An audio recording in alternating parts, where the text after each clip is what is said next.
नमस्कार विद्यार्थी मित्रांनो. आज आपण वर्कशॉप कॅल्क्युलेशन या टॉपिक मधील दुसरा धडा घेणार आहे, ज्याचं नाव आहे सेंटर ऑफ ग्रॅव्हिटी.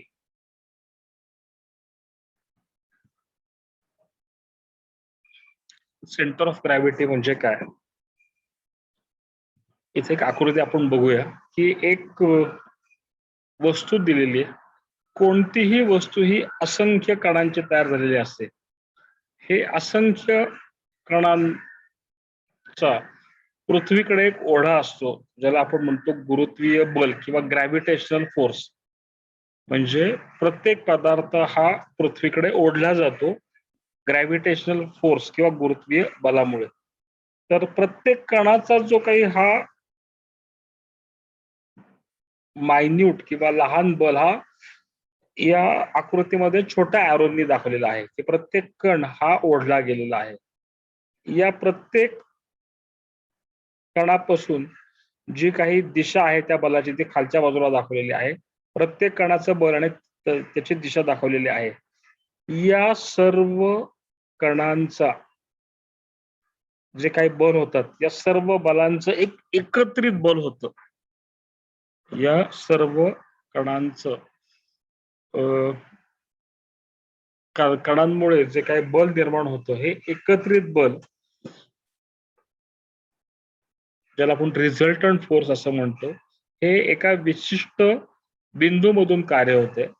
इथं दाखवले की सर्व स्मॉल स्मॉल जी आहेत आणि या सगळ्या जींचा सगळ्या एफचा एक बिंदू आहे जी. या जी बिंदूमधून या सगळ्या बलांचं एकत्रित बल किंवा रिझल्टंट फोर्स ऍक्ट होतो किंवा कार्य करतो. ज्या बिंदूमधून हे बल कार्य करतं त्या बिंदूला आपण म्हणतो सेंटर ऑफ ग्रॅव्हिटी. ज्या बिंदूमधून एकत्रित बल किंवा सर्व कणांचं एकत्रित गुरुत्वीय बल कार्य करतं, त्याला आपण म्हणतो सेंटर ऑफ ग्रॅव्हिटी. व्याख्या आपण वाचूया. Any object comprises a large number of particles. Each particle is pulled towards the earth due to force of gravity. प्रत्येक कण हा पृथ्वीकडे गुरुत्वीय बलामुळे ओढला जातो. The forces on the particles are equal, parallel and act in the same direction. प्रत्येक कणांवर जे काही गुरुत्वीय बल कार्य करते ते एकसारख्या प्रमाणाचं, समांतर आणि एकाच दिशेचं आहे. या सर्व बलांचं एकत्रित बल, these forces will have a resultant force G. या सर्व बलांचं एकत्रित बल G एका फिक्स बिंदूतून कार्य करते, एका नेमक्या फिक्स बिंदूतून कार्य करते. या बिंदूला आपण सेंटर ऑफ ग्रॅव्हिटी म्हणतो. या बिंदूला आपण सेंटर ऑफ ग्रॅव्हिटी म्हणतो, जिथं प्रत्यक्ष वजन कार्य करतं किंवा जिथं एकत्रित गुरुत्वीय बल कार्य करतं. आपण या आकृतीत दाखवलंय की जी हा जो बिंदू आहे त्याला आपण सेंटर ऑफ ग्रॅव्हिटी म्हणतोय आणि या सर्व एकत्रित बल किंवा या पदार्थाचं वजन W हे G मधून कार्य करते. आता पुढचा पार्ट आहे बघा, centroid. Different geometrical shapes such as circle, triangle, rectangle are plane figures having two dimensions. They are called laminas. They have only areas but no mass. Center of gravity of these plane figures is called centroid. It is also known as geometric as their geometrical center. आपण geometrical figures वेगवेगळ्या बघतो, जसं काही circle आहे, triangle आहे, square आहे, rectangle आहे, rhombus आहे. या सर्व ज्या काही प्लेन फिगर आहेत यांचं डायमेन्शन्स 2D आहेत. म्हणजे यांना दोनच डायमेन्शन्स आहेत, लांबी आणि रुंदी. या डायमेन्शन्सला जाडी किंवा थिकनेस किंवा उंची नाही.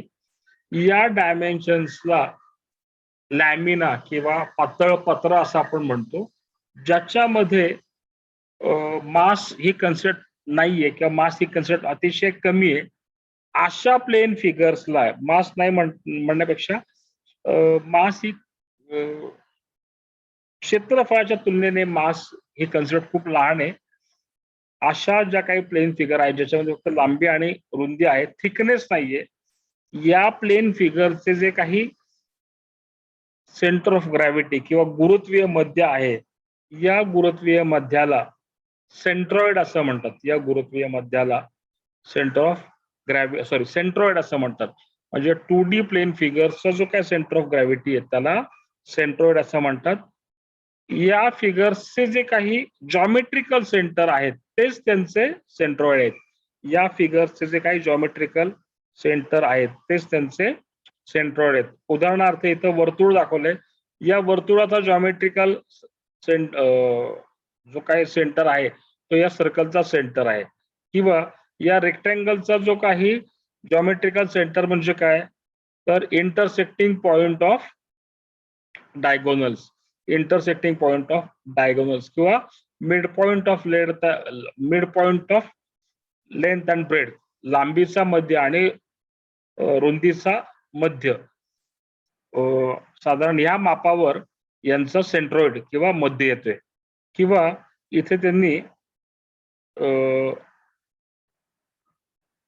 कोन दाखवलाय, त्याची उंची 1/4h याच्यावर आहे. त्याचप्रमाणे ट्रायंगल दाखवलाय की ज्याचा जो सेंट्रॉइड आहे हा उंचीच्या 1/3 उंचीवर आहे. म्हणजे एच जर त्याची उंची असेल तर पायापासून 1/3 उंचीवर त्याचा सेंट्रॉइड आहे. किंवा अर्धवर्तुळ दाखवलेलं आहे ज्याचा सेंट्रॉइड 4r/3π या उंचीवर आहे. 4r/3π या उंचीवर आहे.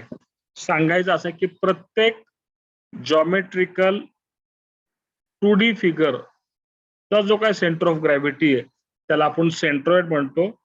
प्रत्येकाचा जो काही जॉमेट्रिकल सेंटर आहे तोच त्याचा सेंट्रॉइड आहे. आता या प्रत्येकाचे जे काही जॉमेट्रिकल सेंटर आहेत हे तुम्हाला पाठ असणं अपेक्षित आहे. वहीमध्ये या प्रत्येकाचा सेंट्रॉइड लिहून तो एक 5 वेळा लिहून तो तुम्ही पाठ करायचा आहे. त्याच्यानंतर जर इरेग्युलर फिगर असेल, इथे एक लॅमिना दाखवलाय की जो इरेग्युलर एरिया आहे म्हणजे असमान त्याचा आकार आहे, अशा वेळेस आपण प्लम लाईन मेथड वापरतोय. प्लम लाईन मेथड म्हणजे काय केलेलं आहे, तर या इरेग्युलर फिगरला 3 ठिकाणी आपण 3 होल्स दिलेले आहेत. 3 ठिकाणी आपण 3 होल्स दिलेले आहेत आणि या होल मधून या जॉबला एका स्टँडला लटकवलेला आहे. त्याच्यानंतर आपण त्याला प्लंबॉबच्या साहाय्याने ज्या खिळ्याला हे लटकवलेला आहे तिथेच आपण प्लंबॉब लावतो आणि त्या खिळ्याच्या किंवा त्या नेलच्या रेषेपासून आपण प्लम लाईन काढतो. किंवा ज्या रेषेवर त्या खिळ्यापासून खाली परपेंडिक्युलर प्लम लाईन किंवा परपेंडिक्युलर रेषा काढतो. त्याच्यानंतर आपण हे आकृती फिरवतो आणि दुसरं होल जे आहे त्या दुसऱ्या होलवर तो जॉब किंवा लॅमिना लटकवतो. पुन्हा आपण त्याला प्लंबॉब अडकवतो आणि दुसरी उभी काटकोनातली प्लम लाईन रेषा काढतो. अशा पद्धतीनं ज्या काही प्लम लाईनच्या रेषा आपण काढत असतो या रेषा एकमेकांना छेदतात. तो एकच बिंदू असतो, तो त्या आकृतीचा, तो त्या लॅमिनाचा सेंट्रॉइड किंवा सेंटर ऑफ ग्रॅव्हिटीचा पॉइंट असतो. प्लम लाईन ज्या ज्या ठिकाणी एकमेकांना छेदतात तो जो छेदनबिंदू आहे त्याला आपण सेंट्रॉइड किंवा सेंटर ऑफ ग्रॅव्हिटी असं आपण म्हणतो. आता सेंट्रॉइड किंवा सेंटर ऑफ ग्रॅव्हिटीचा उपयोग कुठे होतो, तर सिव्हिल इंजिनिअरिंग मध्ये ब्रिजेस किंवा बिल्डिंग ज्यावेळेस होतात तर त्यावेळेस त्याचा लोड कुठं किंवा वेट कुठं ऍक्ट होतं त्याच्यासाठी आपण centre of gravity he concept वापरतो. की बिल्डिंगचा वेट किंवा ब्रिजचा लोड ज्या ठिकाणी ऍक्ट होतो असा जो पॉइंट आहे हा या कन्सेप्ट सेंटर ऑफ ग्रॅव्हिटी त्याचा उपयोग केला जातो. किंवा ज्यावेळेस वस्तू उभी असते किंवा वस्तू गतीमध्ये असते तेव्हा त्याचा स्टॅबिलिटी किंवा स्थिरतेसाठी सेंटर ऑफ ग्रॅव्हिटीचा उपयोग केला जातो. आपण स्टॅबिलिटी म्हणजे काय हे बघू, किंवा स्थिरता म्हणजे काय हे बघू. इथं दिलेलं आहे, the centre of gravity is an important concept in determining the stability of a structure. कोणत्याही स्ट्रक्चरची स्थिरता ही अतिशय महत्वाची आहे, आणि सेंटर ऑफ ग्रॅव्हिटीची कन्सेप्ट ही त्या स्थिरतेसाठी अतिशय महत्वाची आहे. पुढचं वाक्यात तेवढंच महत्वाचं आहे. Stability is maximised in objects with a lower centre of gravity and wide base. कोणतीही वस्तू ज्याचा पाया, ज्याचा बेस हा रुंद आहे आणि ज्याचा सेंटर ऑफ ग्रॅव्हिटी हा खाली आहे, अशी वस्तू ही एकदम स्थिर असं म्हटलं जाते. वस्तूंना जर तुम्हाला स्थिरता हवी असेल तर त्याचा पाया हा रुंद हवाय आणि त्याचा सीजी पॉइंट हा जास्तीत जास्त खाली हवाय. तर taller and more top heavy on objects are likely to tip over when it is tilted by a force. जर एखादी वस्तू उंच असेल आणि त्याचं वजन जर उंचावर असेल तर ती वस्तू खाली पडू शकेल, टिल्ट होऊ शकेल, वाकू शकेल, टिल्ट ओव्हर होऊ शकेल, पडू शकेल. तर जर एखादी वस्तू तुम्हाला स्थिर हवी असेल तर त्याला त्याचा पाया हा रुंद आणि त्याचा सीजी हा खालच्या खाली हवा आहे.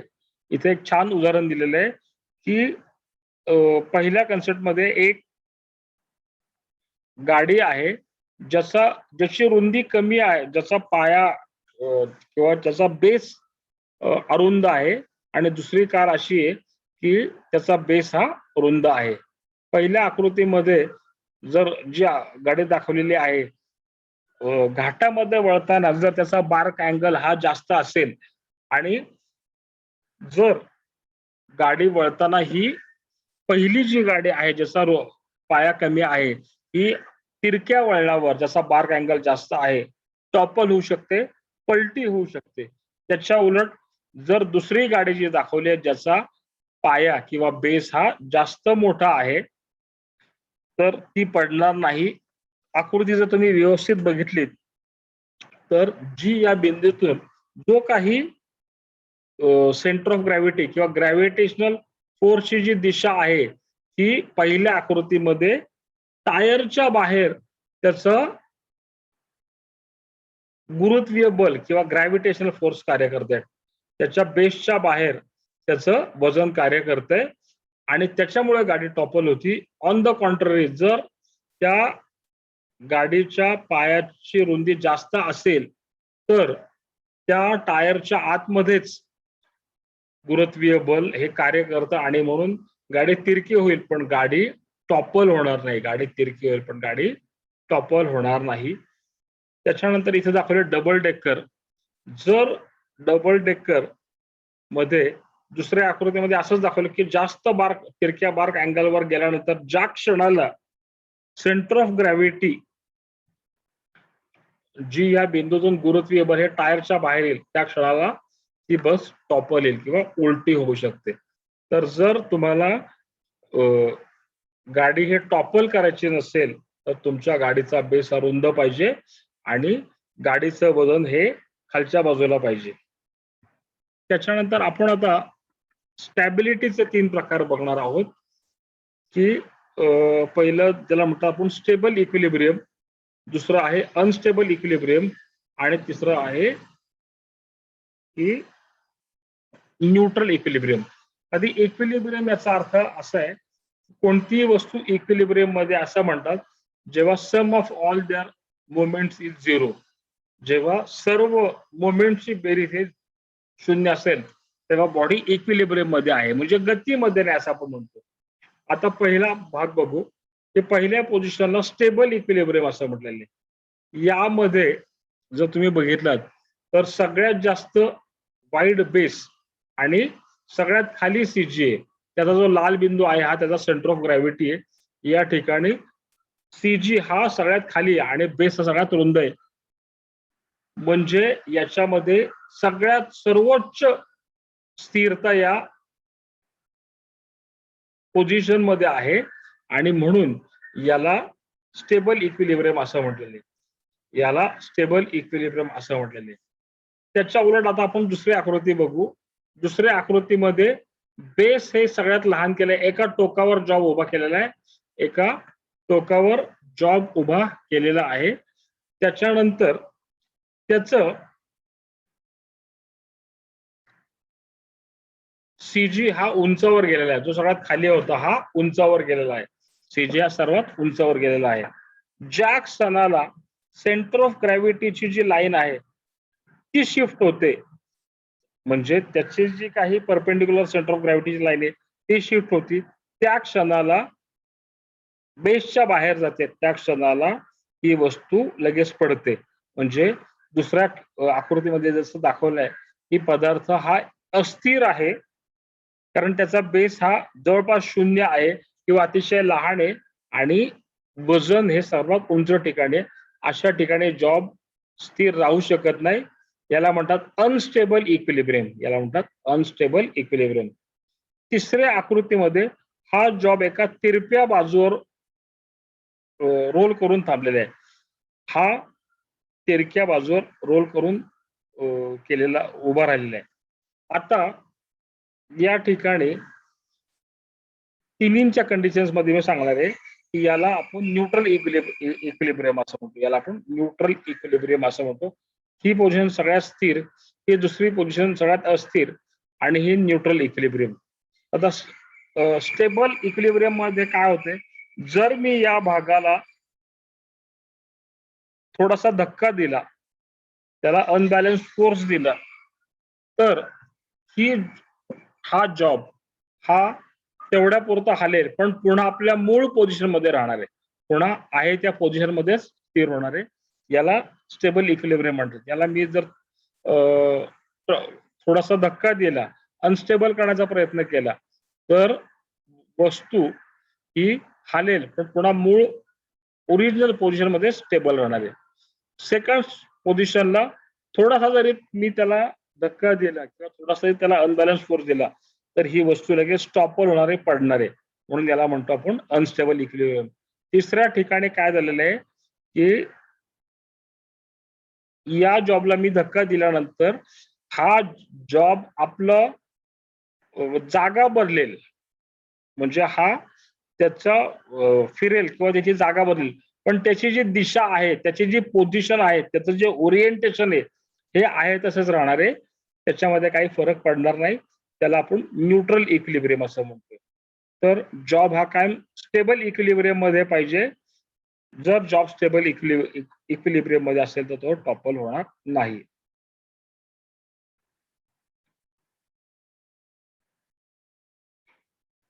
इथं आपण तेच बघितलं की तुमची कन्सेप्ट कशी पाहिजे की सेंटर ऑफ ग्रॅव्हिटी हाही खालच्या बाजूला पाहिजे, त्याच्यानंतर सेंटर ऑफ ग्रॅव्हिटीला बेस मोठा पाहिजे.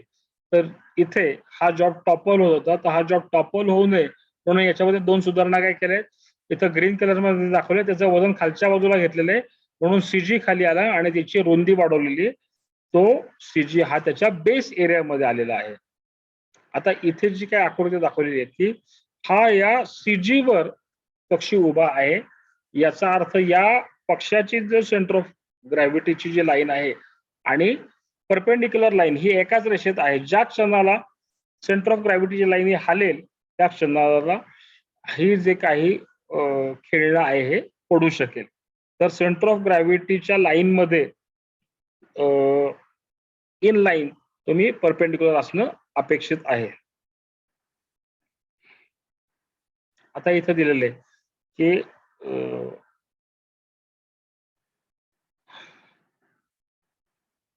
थोडक्यात जो काही पार्ट आहे तो इथे त्यांनी सांगितलेला आहे. आपण पुन्हा रिव्हिजन घेऊ. Centre of gravity of a body is a point about which its weight can be considered to act. असा बिंदू आहे की जिथून वजन किंवा गुरुत्वीय बल कार्य करतं. हा सेंटर ऑफ ग्रॅव्हिटी हा कोणत्याही पदार्थातील असा बिंदू आहे जिथून पदार्थामधील वजन कार्य करतं. In a body of uniform density and shape, the center of gravity will be at the center of its shape. म्हणजे ज्या पदार्थामध्ये त्याची घनता आणि आकार एकसारखा आहे, ज्याची घनता आणि आकार एकसारखा आहे, अशा पदार्थांचा त्याचा जो जॉमेट्रिक सेंटर आहे तोच त्याचा सेंटर ऑफ ग्रॅव्हिटी होणार आहे. ज्या पदार्थाची घनता आणि आकार एकसारखा आहे त्याचा जॉमेट्रिक सेंटर आणि त्याची घनता ही एकसारखी राहणार आहे. त्याच्यानंतर if the line of force is applied to a body and does not pass through the centre of gravity then the object will rotate when it moves.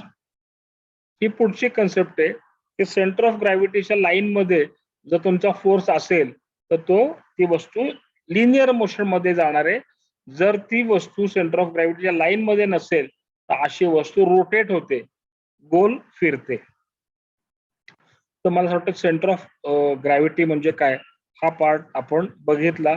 आता आपण या संदर्भात धड्यामधली इतर काही माहिती आहे तर ती आपण बघणार आहे. जसं आपण बघितले की ज्या बिंदूतून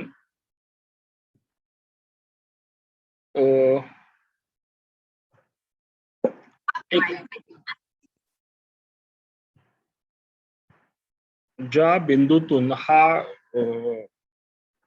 एकत्रित वजन किंवा रिझल्टंट फोर्स किंवा गुरुत्वीय बल कार्य करतं त्याला आपण सेंटर ऑफ ग्रॅव्हिटी म्हणतो. आता इथे मगाशी जसं मी आकृतीत दाखवलं तसं वेगवेगळ्या आकाराचे जॉमेट्रिकल फिगर आहेत. आपण बघितलं की सर्कलचा सेंटर हा त्याचा जॉमेट्रिक सेंटर आहे. 3r/8 हा हेमिस्फियर किंवा अर्ध्या गोलाकाराचा सेंटर आहे. त्याच्यानंतर 1/4h हा त्याचा कोणाचा सेंटर आहे. 4r/3π हा सेमी सर्कलचा सेंटर आहे.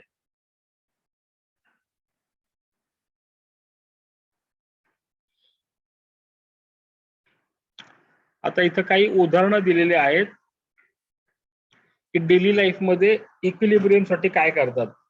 The lower decks of the ship are loaded with heavy cargoes. This makes the center of gravity of the whole ship lower and its equilibrium becomes more stable. ज्यावेळेस एखादं मोठं जहाज माल वाहतुकीचं जहाज असतं तेव्हा त्याच्या खालच्या भागामध्ये वजनदार माल ठेवला जातो, जेणे हेवी कार्गो ठेवले जातात, जेणेकरून हे जहाज टॉपल होत नाही, उलट होत नाही. दुसरं उदाहरण दिलंय, a man carrying a bucket full of water in one hand extends his opposite arm and bends his body towards it. ज्यावेळेस एखादा माणूस बादली घेऊन हातात जात असतो तेव्हा तो त्याचा एक हात आडवा करतो आणि थोडा वागतो, ज्याच्यामुळे त्याची स्टॅबिलिटी वाढते, तो टॉपल होऊ शकत नाही. तिसरं आहे की ज्यावेळेस एखादा माणूस आपल्या पाठीवरून वजनदार पोतं नेत असतो, while carrying the load on the back the man bends forward so that his and the load center of gravity falls on his feet. म्हणजे एखादं पोतं घेऊन जाणारा माणूस आहे तो वाकून जातो. याचं कारण असं की त्याचं आणि पोत्याचं वजन हे त्या दोघांच्या पायाच्या मध्ये आलं पाहिजे. जर तो सरळ उभा राहून चालू लागला तर सीजी हा पायाच्या बाहेर जाईल आणि ते पोतं आणि तो मागच्या बाजूला पडेल. तसं होऊ नये म्हणून तो वाकून पाठणीवर पोतं घेऊन जात असतो. त्याच्यानंतर ज्यावेळेस आपण while climbing a mountain a man bends forward and bends backward while descending so that the center of gravity of his load falls on his feet. म्हणजे ज्या वेळेस एखादा माणूस हा डोंगर चढत असतो तेव्हा तो पुढे वाकून जात असतो आणि ज्यावेळेस तो उतरत असतो त्यावेळेस तो मागे जाण्याचा प्रयत्न करतो, जेणेकरून त्याच्या पायाच्या मध्ये त्याचा ग्रॅव्हिटेशनल लोड राहील आणि तो पडणार नाही. अजून एक उदाहरण दिलेलं आहे डबल डेकर. ही डबल डेकर मध्ये जास्त प्रवासी खालच्या बाजूला ठेवतात आणि वरच्या बाजूला हे कमी प्रवासी असतात, ज्याच्यामुळे ही गाडी टॉपल होत नाही. पुढे एक त्यांनी चांगलं उदाहरण दिलेलं आहे की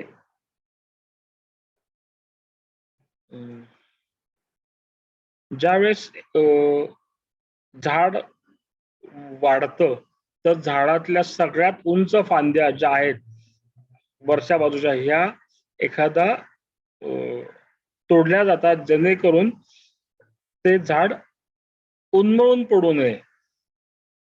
त्याचा सीजी ह्या झाडाच्या बेसच्या बाजूला जाऊन झाड पडू नये म्हणून ज्यावेळेस झाडांच्या फांद्या उभ्या आडव्या वाढल्या जातात तेव्हा उंच आणि वरच्या बाजूच्या उंच आणि आडव्या फांद्या या पहिल्या छाटल्या जातात. तर आपण इक्विलिब्रियम म्हणजे काय हे बघितलं.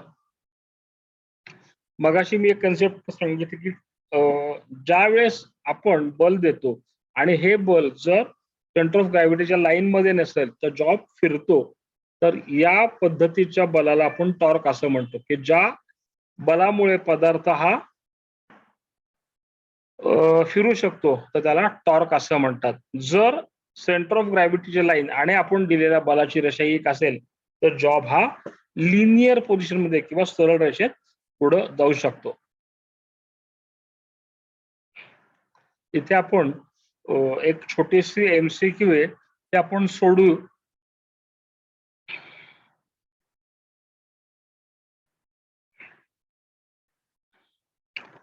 What is the center of gravity of a semicircle is at a perpendicular distance from its center. सेमीसर्कलच्या मध्यापासून कोणत्या अंतरावर CG आहे? 3r/4π, 4r/3π, 8r/3 का 3r/8? तर याचं उत्तर आहे 4r/3π. मध्याच्या 4r/3π या उंचीवर अर्धवर्तुळाचा सेमीसर्कल आहे. दुसरा आहे what is the centre of hemisphere at a distance from, म्हणजे पुन्हा अर्ध्या गोल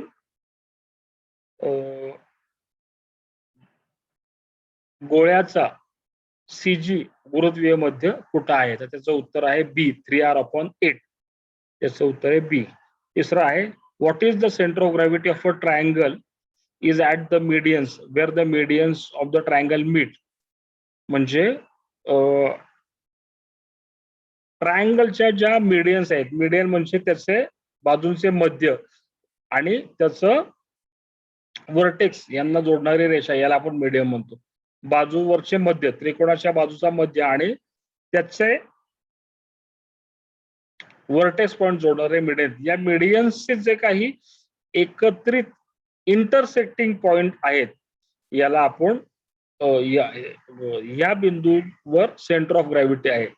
पण अगदी याच्यामध्ये याचं उत्तर असं आहे की ट्रायंगलची जर H उंची असेल तर H/3, 1/3 H या उंचीवर ट्रायंगलचा CG आहे. H/3 या उंचीवर ट्रायंगलचा CG आहे.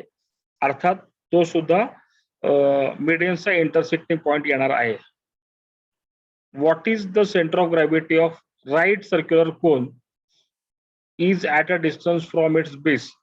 एखादा राईट सर्क्युलर कोन याचा CG कुठं आहे तर तो 1/4 H, त्याच्या त्याचा जो काही मध्य आहे किंवा त्याचे जो ऍक्सिस आहे त्या ऍक्सिसच्या 1/4 उंचीवर त्याचा गुरुत्वीय मध्य आहे. त्याच्या ऍक्सिसच्या 1/4 उंचीवर त्याचा गुरुत्वीय मध्य आहे. पुढे दिलेले centre of gravity is usually located. Centre of gravity कुठे लोकेट केला असतो? जिथे जास्त मास आहे, जिथे जास्त मास आहे. पुढे centre of gravity depends upon. Centre of gravity कशावर ठरते? वेट, मास, डेन्सिटी का शेप. तर ती सेंटर ऑफ ग्रॅव्हिटी मासवर ठरते. कशावर ठरते? मास. त्याच्यानंतर पुढचं आहे point where whole weight of body actually acts vertically. असा बिंदू जिथं संपूर्ण वजन कार्य करतं तर त्या बिंदूला काय म्हणतो आपण? C, centre of gravity. पुढचा प्रश्न आहे सिंपल सेंटर ऑफ ग्रॅव्हिटी आपण कोणत्या पद्धतीने काढतो? आपण मगाशी बघितलं सिंपल पद्धत, ती आहे प्लम लाईन मेथड. ती आहे प्लम लाईन मेथड.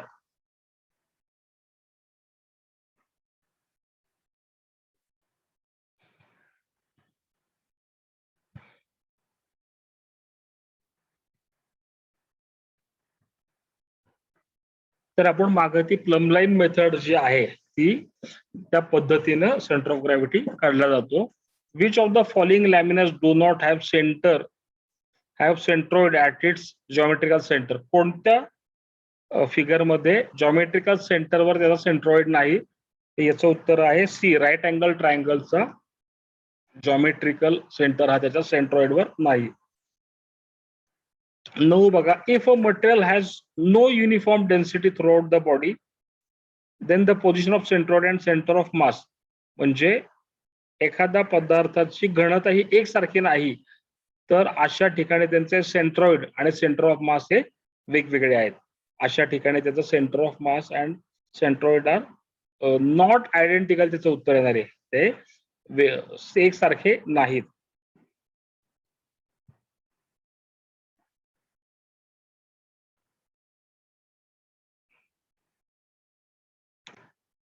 तर मला असं वाटतंय की सेंटर ऑफ ग्रॅव्हिटी म्हणजे काय, सेंट्रॉइड म्हणजे काय, सेंटर ऑफ ग्रॅव्हिटी आणि स्टेबिलिटी म्हणजे काय, हा पार्ट आता आपण बघितलेला आहे.